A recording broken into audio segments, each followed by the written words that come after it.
Alright, quick hello. This is an original Tales First story and I won't over-explain. Let's start. At a family celebration, my sister thought it'd be funny to introduce my 12-year-old as a stinky niece, with cheap clothes and no future. My parents laughed along like it was normal. Then Grandma stood up, smiled, and announced that my daughter was... Their faces drained of color. Family celebrations have a special kind of noise. Not the fun kind. Not the music and laughter kind. The kind where you can hear a compliment coming 3 minutes before it hits you because it's being sharpened in someone's mouth. This one was at a rented event hall that smelled like industrial floor polish and rich people perfume. White tablecloths, too many candles, a dessert table that looked like it had its own security detail. My grandma was seated at the head table like a small, elegant general. Everyone orbited her in tight circles, smiling a little too hard, laughing a little too loud. And me? I was doing what I always do. I was trying to keep my daughter, Emma, close without making it obvious that I was trying to keep her close. If you've never had to do that, congratulations. Your nervous system probably still works. Emma was 12. Tall for her age, all elbows in focus. She had this calm, quiet competence that made adults either like her immediately or resent her for existing. Her dress was simple, something she'd made herself with my grandma's old sewing patterns and a lot of stubbornness. Navy fabric, neat seams, tiny hand-stitched detail at the collar that she'd worked on for 3 nights straight while muttering, "It's not sitting right." If you asked Emma what she wanted to be when she grew up, she wouldn't say rich. She would say, better. She was standing beside me, fingers worrying the edge of her sleeve the way she did when she was bracing for impact. And, like clockwork, impact walked over in heels. My sister Nicole. Nicole looked like a department store mannequin that had been handed a personality and told to weaponize it. Hair perfect. Smile perfect. Outfit probably had its own insurance policy. Trailing behind her, Grant, her husband, who always looked like he was trying to remember where he parked his empathy, and their 3 kids, Tyler, Avery, and Layla, dressed head to toe in designer like they were sponsored by a brand that hated children. Nicole spotted someone across the room, a woman in a sleek blazer, drink in hand, the kind of person Nicole wanted to impress. Businessy. Cool. New. Nicole's eyes lit up. You could practically hear the gears turning. She reached out and, without asking, hooked a hand lightly around Emma's shoulder like Emma was a handbag she was about to show off. "Come here," Nicole said, bright as a TV host. Emma stiffened. I took 1 step closer, not dramatic, just positioning. Like I was quietly placing myself between my child and a moving vehicle. Nicole dragged Emma toward the woman. "You have to meet my niece," she said, laughing already. The woman smiled politely, the way you do when someone is pulling you into a family dynamic you did not consent to. "This," Nicole announced, squeezing Emma's shoulder just a bit too tight, "is my stinky niece." She waited for the laugh like it was a punchline she'd paid money for. I felt Emma go still beside me, not frozen like a statue, still like a kid trying to become invisible. Nicole leaned in, enjoying herself. "She insists on wearing those cheap little outfits she makes," she said, voice all playful disgust. "Thinks she's creative." Her mouth curled. "And honestly, with clothes like that and an attitude like hers, no future." There. The line. Delivered like a joke, but sharp enough to draw blood. Nicole laughed like she'd just invented comedy. My mom laughed too. That little airy laugh that says, "We're all in on it." My dad chuckled like it was harmless. Like it was normal. Like it was tradition. Emma's fingers tightened on her sleeve. Her gaze dropped. Her shoulders did that tiny inward fold that kids do when they're trying not to cry in public. And I, of course, There's a moment in situations like that where you can either explode or protect. Exploding feels good for about 8 seconds.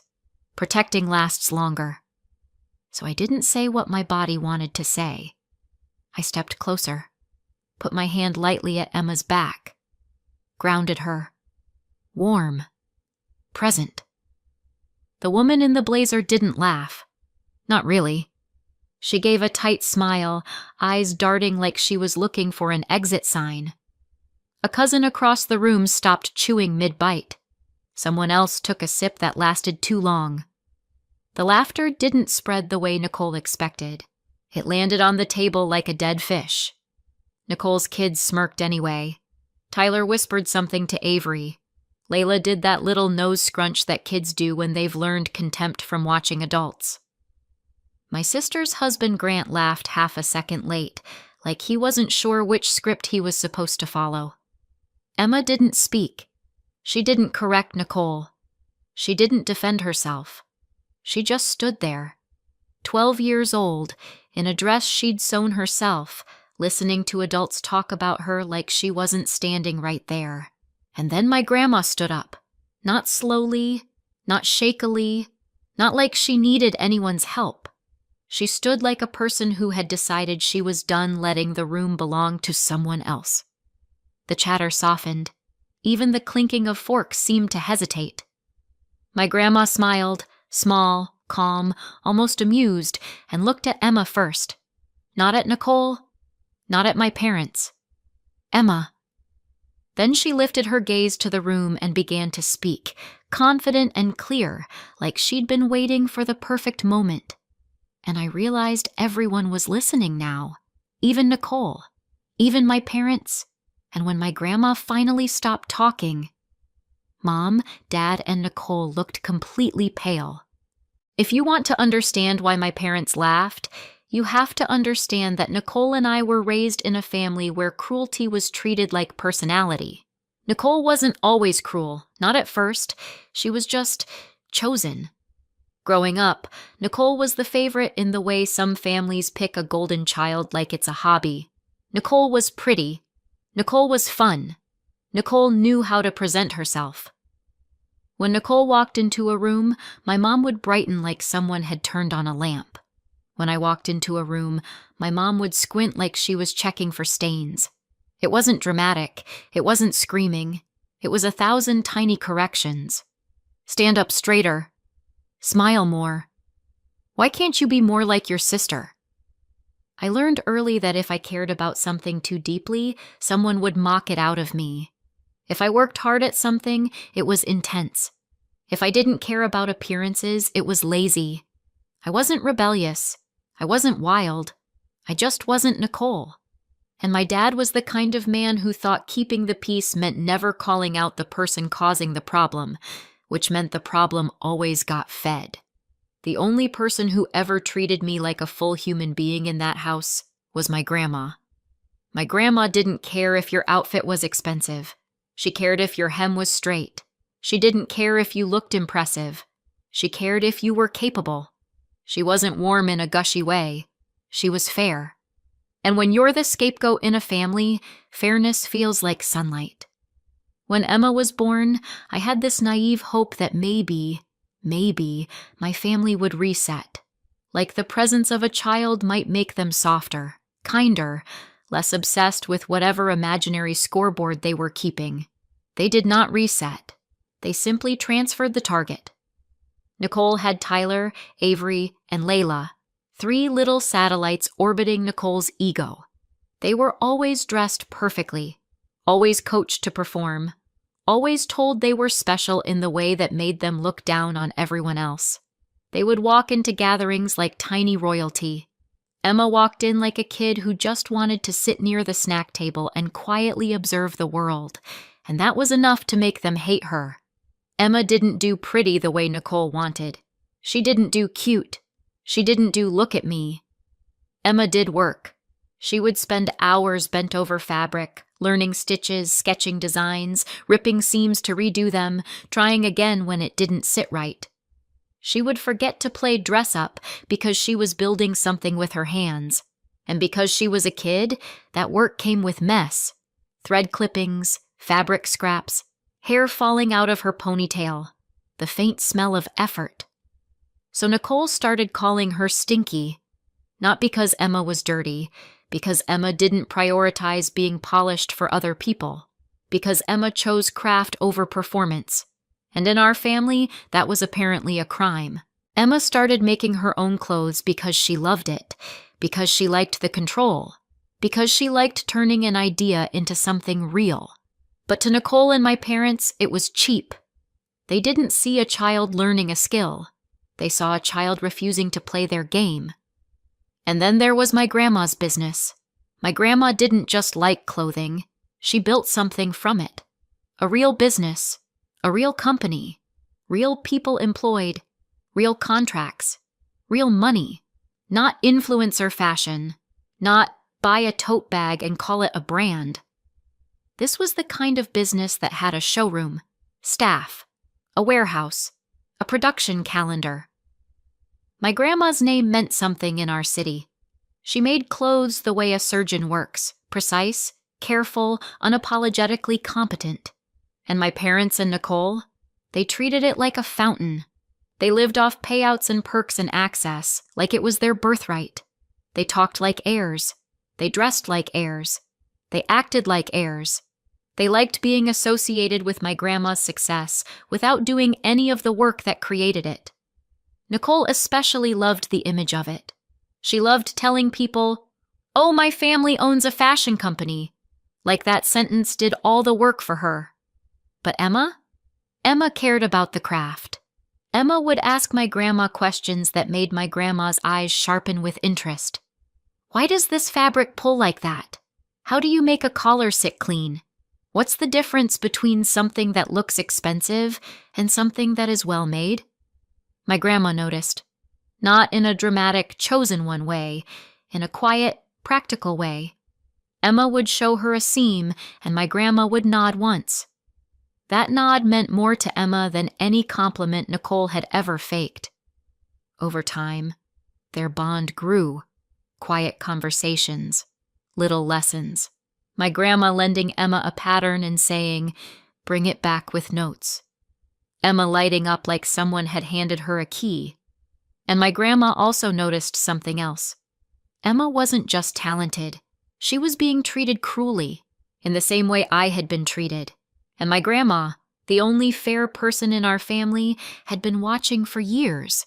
I didn't know the specifics then. I only knew this. My grandma was paying attention, and she was quietly getting serious. And back at that celebration, when she stood up and smiled at Emma, I should have realized. My grandma wasn't standing to smooth things over.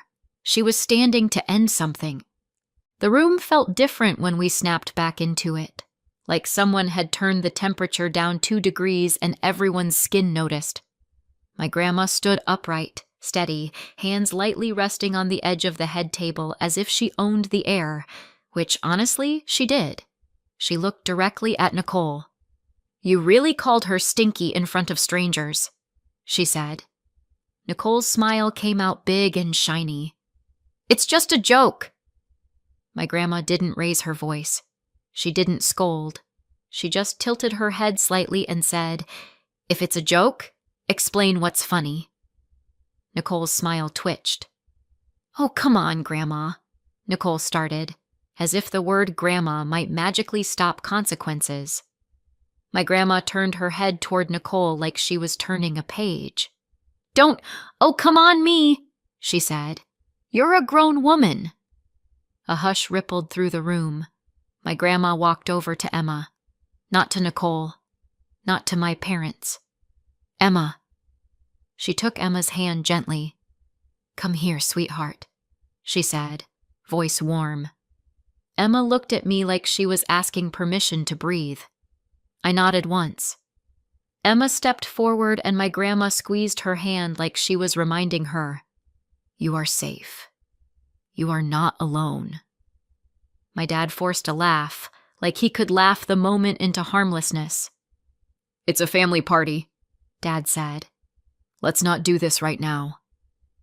My grandma looked at him. Then you shouldn't have laughed, she said. Dad's laugh died in his throat. My grandma faced the room.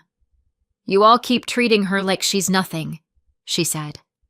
My mom jumped in fast, voice high and offended. We do not! My grandma lifted a hand.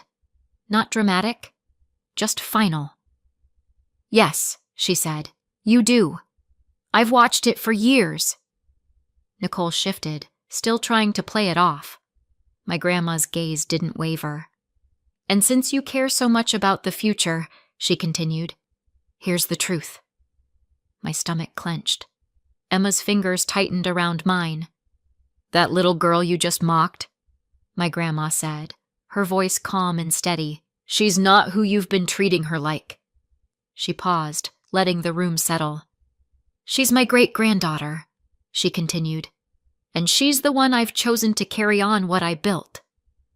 There was a shift then, not shock yet, but confusion. My grandma didn't rush it. I didn't choose her for sentiment, she said. I chose her because she works, because she learns, because she respects the craft instead of just wearing the results. She looked directly at Nicole, then at my parents. That company you all assume belongs to you? She said. It doesn't. Another beat. When I'm gone, it goes to her. All of it. The room made a sound. Not a gasp, not a scream. More like the collective inhale of people realizing they'd been standing on thin ice. Nicole blinked hard. What? Dad's face tightened. What did you just say? Nicole's voice shot up. You can't be serious. She's a kid. My grandma nodded once. Exactly. A kid you've been bullying. Nicole stabbed a finger toward Emma's dress. Look at her! Nicole snapped. She looks... I stepped in before the word could land. Stop talking about my child like she's not standing here, I said. Nicole's eyes flashed toward me, furious. My mom tried the soft voice, the one she used when she wanted control without looking controlling. Okay, we can talk about this later. Privately, Mom said. My grandma's smile turned cold. No, she said, because later is how you keep getting away with it. Dad leaned forward, jaw tight. You're doing this because of one stupid joke? My grandma's voice stayed level. No, she said. This didn't start tonight. Tonight was just the last time. Nicole's face was going blotchy. Panic was clawing its way through her charm. And then my grandma added calmly, like she was reading a grocery list. And before anyone starts yelling, this isn't a speech. It's already signed. The lawyer handled it weeks ago. I brought copies, just in case I would need them.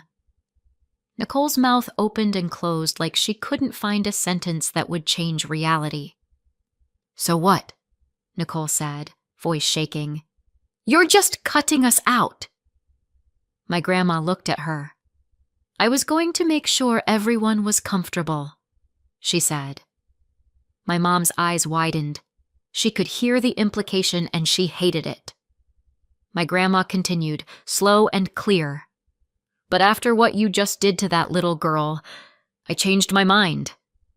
Nicole stepped closer, eyes bright with panic. Fix it, now! My grandma tilted her head. Or what? Nicole's gaze flicked, just for a split second, toward Emma. It was small.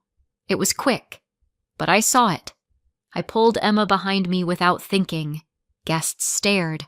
No one laughed. No one looked away fast enough to pretend they didn't see what was happening. Nicole shouted, You're ruining my life! My grandma answered, almost gentle, like she was explaining gravity. No, she said. I'm stopping you from ruining hers. Mom and Dad grabbed their coats. Nicole's face twisted, pure rage now.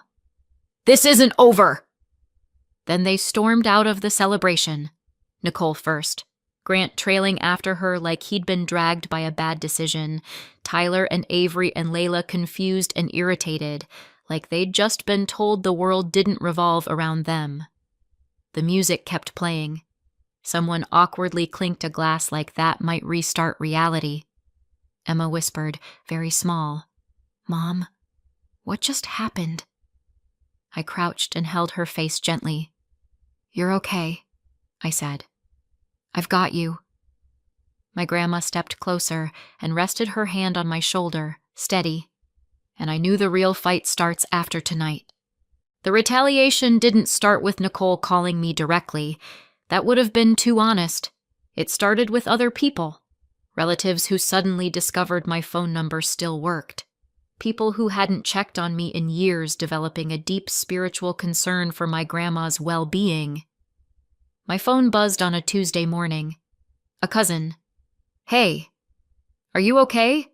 Aunt says Grandma's confused and you're handling her stuff now." Another message, minutes later. "I heard you made her sign something. That's really serious, Lauren." A voice note from an aunt, soft tone, sharp implication. "We're just worried someone might be taking advantage. You know how old she is." It was the same rumor in different outfits. Grandma's confused. Lauren's controlling her. Emma's being used. I stared at the screen and felt my body go cold. Not angry yet. Cold. Because the wording was too similar. Too coordinated. And then Nicole got brave enough to put her fingerprints on it. The family group chat lit up. The one that's mostly used for passive-aggressive holiday scheduling and photos of food nobody asked for. Nicole wrote, "For everyone asking, Grandma signed documents she didn't fully understand. Lauren has been isolating her and using Emma to guilt her. If anyone actually cares about Grandma, please check on her. This isn't about money, it's about protecting her." I read it twice. Then I laughed once, out loud, alone in my kitchen. Because nothing screams, "This isn't about money," like a paragraph about documents. Emma walked in with her backpack and paused when she saw my face. "Mom?" she asked. I put my phone face down like it was something poisonous. "Nothing you need to carry," I said. "Go wash your hands." She hesitated. "Is it because of me?" That question hit me in a place I didn't like. I kept my voice even. "No, this is because adults can't handle consequences." She nodded, but I could see it. The guilt was already trying to make itself a home in her chest. So I did what I've learned to do with people like my family. I took receipts. I saved screenshots. I saved voice notes. I made a folder. I titled it something boring, because boring is how you stay sane. Messages. Then I drove to my grandma's house. I didn't march in dramatic. I didn't cry. I sat down, opened the folder, and showed her what they were saying, what Nicole had written in her own words. My grandma read quietly. Then she looked up, calm as stone. "So that's the story she picked," she said. I swallowed. "They're telling people you're not you." My grandma nodded once. "Fine." She picked up her phone and called her attorney. Speakerphone. No mystery. No theatrics. Just adults handling adult consequences. I listened as my grandma, in her measured voice, said things like, "Send a letter. Stop the defamation." Then I asked the question that had been buzzing in my brain like a fly. "Can they undo it?" I asked. My grandma didn't blink. "No," she said. "It's already done properly." Plain English. Grounded. Final. I breathed out slowly. That night, my phone rang. Dad. And the second I saw his name, I knew the smear campaign had hit the stage where it stops pretending to be concerned and starts being angry. I didn't answer. He left a voicemail. It was short, sharp, and full of the kind of rage that tries to sound like authority. "Lauren," Dad snapped, "you're going to fix this. You're going to stop embarrassing this family. Call me back." I saved it. And 2 days later, my doorbell camera pinged. I looked at my phone, and there they were. Mom, Dad, Nicole, Grant, Tyler, Avery, Layla, all on my porch like they were auditioning for most insincere apology. Mom was smiling so hard it looked painful. Dad had his jaw set like he was already mad at me for not solving the problem they created. Nicole's face was bright and sweet in the way that makes your skin crawl. I opened the door but didn't step aside. Mom started immediately. "Sweetheart, we just want to talk. We've been praying." Nicole leaned forward, soft voice. "We love her. We love you. We're family." Dad jumped in. "Enough drama. Tell Grandma to stop this." There it was. Not an apology. A demand. I blinked. "That's why you're here." Mom clutched her chest. "We didn't mean it. It was a joke." I kept my voice level. "A joke is funny. That was humiliation." Nicole laughed like she still believed she could charm reality into changing shape. "Oh, please, Lauren, you're acting like we hit her." I held the doorframe. "You laughed while she stood there." Mom lowered her voice like she was sharing a secret. "Just tell Grandma you were emotional. Tell her you misunderstood. She'll calm down." I stared at her. "You want me to lie so you can keep your access." Nicole's smile slipped. "Don't be disgusting." I kept my voice steady. "You're not welcome here." Dad's face hardened. "You're really choosing this?" I nodded. "I'm choosing my child." Nicole took a step closer, irritation leaking through the sugar. "It was one joke," she snapped. "And honestly—" She rolled her eyes and muttered, just loud enough to be heard. "She does stink sometimes." Behind me, Emma made a tiny sound like her breath caught. Mom hissed, "Stop." Too late. I looked at Nicole, steady. "Get off my porch," I said. Nicole's face twisted. "You think you won?" "I think you showed me who you are," I said. Then I closed the door. Through the wood, I heard Dad spit. "This isn't over." I opened my phone and saved the doorbell footage. Date, Timit, receipt. And then a few days later, I came home and something was wrong inside the house. I knew it the second I opened the door. The air felt wrong, not messy, not loud. Wrong. Then I heard it. Soft crying. I rushed into the living room and found Emma at the table, shoulders tight, cheeks wet, trying to swallow her tears like she could hide them. And there, too casual, too comfortable, was Nicole. Grant was near the doorway like he wanted to evaporate.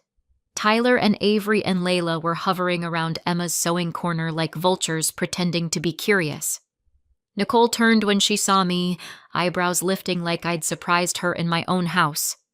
"Oh," she said brightly. "Hey." I stared. "What are you doing here?" Nicole shrugged, sweet voice. "We just came to see Emma. We wanted to be nice." My throat went tight. "You came when I wasn't home." Nicole waved a hand. "She let us in." Emma flinched at that, like she'd already been blaming herself. I moved to Emma immediately, hand on her shoulder. "Did you let them in?" I asked softly. Emma nodded, tears spilling again. They said they were sorry." Nicole's voice turned syrupy. "We are sorry." I looked at Nicole. "What did you say to her?" Nicole laughed lightly. "Nothing. We just talked." Emma's voice cracked. "They said Grandma made a mistake." My stomach dropped. Emma kept going, words tumbling out like she couldn't keep them inside anymore. "They said Grandma didn't understand what she signed." Nicole jumped in fast, smiling. "We were being gentle. We didn't want to upset her." Emma wiped her face with her sleeve. "They said, if I just told Grandma they were nice to me." I froze. "Nice how?" Emma swallowed. "Like, that it was just a joke. That they didn't mean it the way it sounded. That they're always good to me, really." She looked at the floor. "They said if I told her that, she might change her mind." Nicole tilted her head like she was explaining something to a toddler. "Emma, sweetheart, we're trying to help you," she cooed. "This is a lot for a kid." Emma's eyes squeezed shut. "And they said, if I don't fix it, I'll be the reason Mom's family is broken." That line landed like a rock, a threat disguised as concern. Classic Nicole. I crouched beside Emma. "Hey, look at me." Emma's eyes met mine, terrified. "That is not your job," I said, slow and clear. "That is not your burden." Behind us, there was a small clatter. I turned. Layla was too close to the sewing machine. Tyler was smirking. Avery had a piece of fabric in her hands like it was trash. "Don't touch that," I said, voice flat. Tyler shrugged. "We were just looking." I stepped over, and my stomach sank further. The machine looked wrong. Thread tangled in a way that didn't happen by accident. The top thread looped tight like someone had yanked it hard. The needle was bent. The little box where Emma kept spare needles was open, and one was missing. The hand wheel was stiff, like it had been forced past the point it wanted to go. Emma whispered, "They were being nice at first. Then they started touching it. I told them to stop." Nicole rolled her eyes. "It's a machine, Lauren." "It's her safe place," I said. Tyler shrugged again, like he was bored.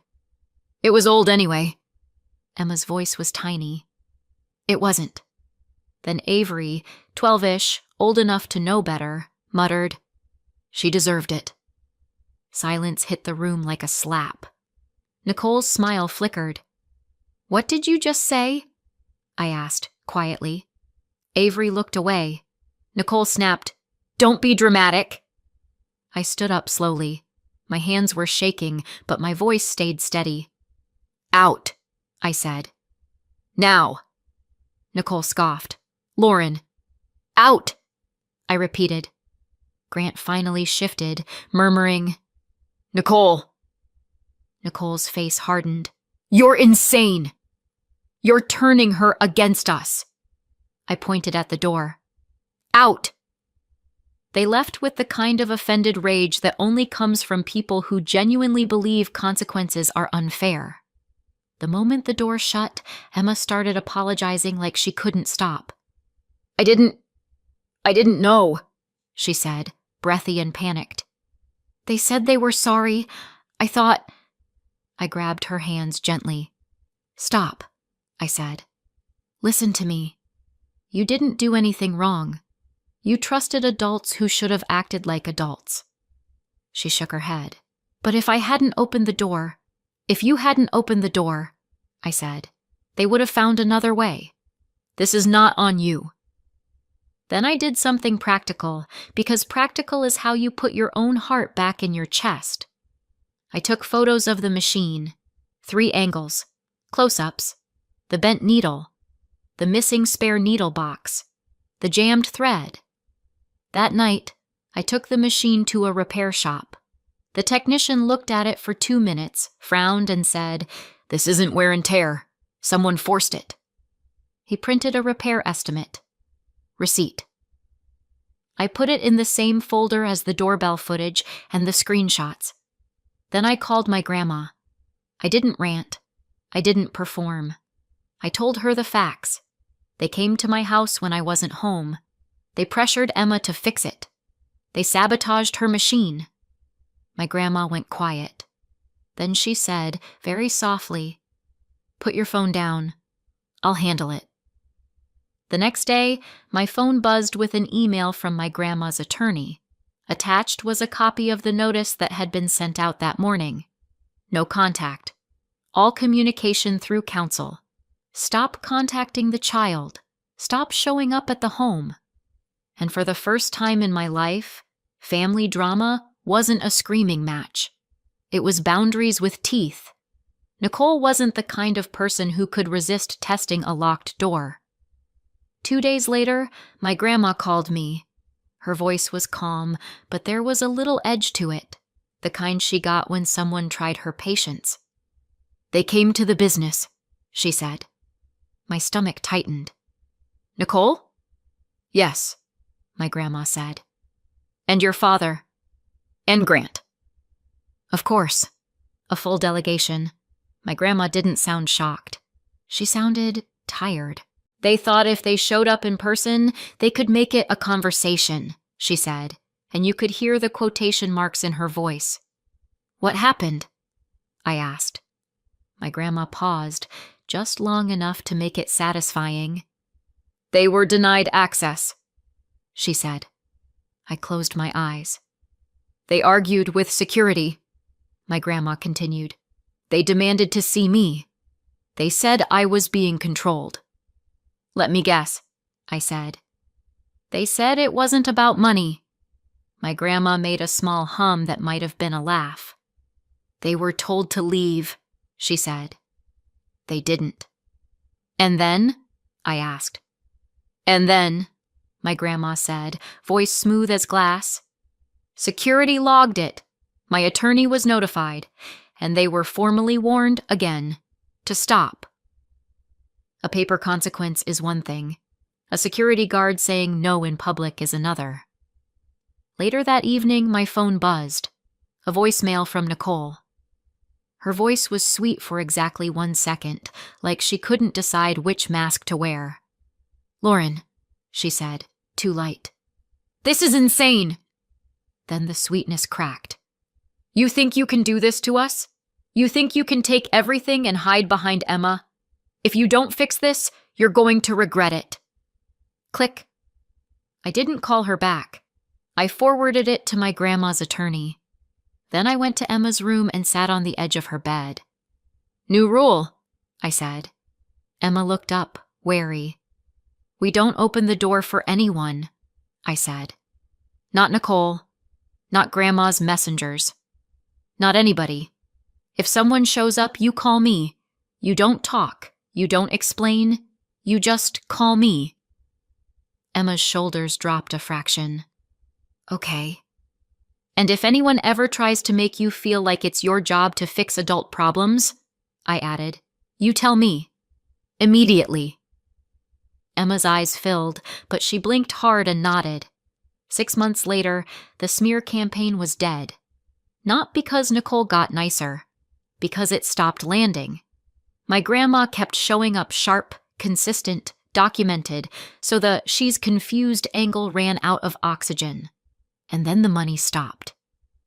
For years, my parents and Nicole had been living off a monthly stipend from the company, about $12,000 a month between them for family support and consulting that mostly meant showing up when cameras were around. 6 months after that celebration, it was zero. By the 1-year mark, the consequences were loud enough to hear from across town. They sold the house. Not downsized, sold. Moving truck, cardboard boxes, the whole thing. Nicole had to get a real job. One where you can't roll your eyes at your boss and call it confidence. She didn't last long at the first one. Or the second. My dad tried too, until someone younger than him told him what to do, and he acted like that was oppression. My mom started listing her barely worn designer stuff online like it was a business. It wasn't. It was liquidation. And Nicole's kids, Tyler, Avery, and Layla, lost their minds. They'd been raised like designer labels were basic human rights. When the labels disappeared, the tantrums didn't. Loud public meltdowns, screaming over shoes, melting down over being told no. I didn't learn any of this because I was hunting gossip. I learned it because they kept trying to reach me. New numbers, new emails, relatives sent as messengers. And every time, the same thing leaked out. They didn't miss Emma. They missed the money. We stayed no contact. We replaced Emma's sewing machine. And one night, about a year later, I walked past her room and heard that steady hum again. Calm, stubborn, normal. I peeked in. Emma was bent over fabric, focused, hands steady. No flinching, no shrinking. Just my daughter working like she finally believed she was allowed to take up space. So what do you think? Did my grandmother do the right thing, or did she go too far? Let me know in the comments and subscribe for more.